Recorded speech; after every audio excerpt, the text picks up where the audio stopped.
All right, remember we talked about fundamental theorem of calculus before, that if we take the definite integral from a to b of the derivative f of x dx,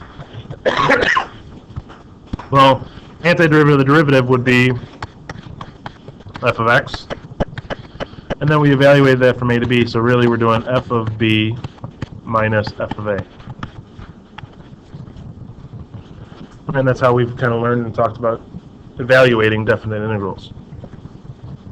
What we're looking at today is situations where we're taking the derivative of a definite integral from c to x. So the c, that's a constant. X is just a variable.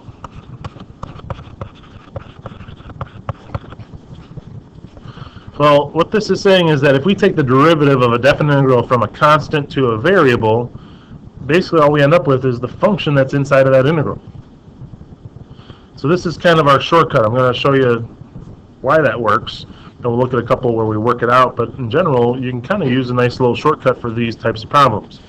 So let's take a look over here at this one. If we're doing the definite integral from c to x of f of t, first we have to do the antiderivative of f of t.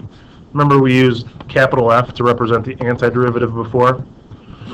So we're basically taking the derivative of the antiderivative from c to x.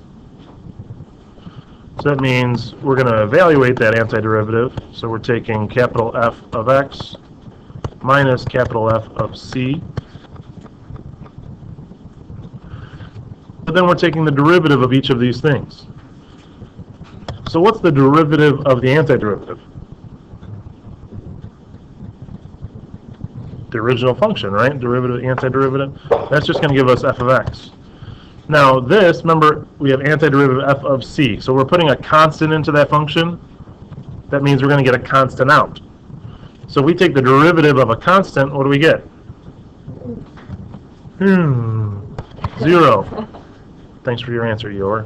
All right, so we get f of x minus 0, which is just f of x.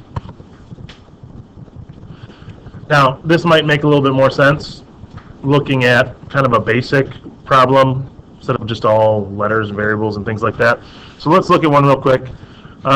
If we thought of this, if we're taking the derivative of the definite integral from 3 to x of 2t dt. Let's kind of work this one out and make a little more sense to you looking at it this way. So first we're going to do the antiderivative. So what's the antiderivative of 2t? T squared. T squared, right? And we're evaluating that from 3 to x. So essentially we're taking the derivative of x squared minus 3 squared. Right, if we evaluate that, what's the derivative of x squared? 2x. What's the derivative of negative 9? 0. So we just end up with 2x.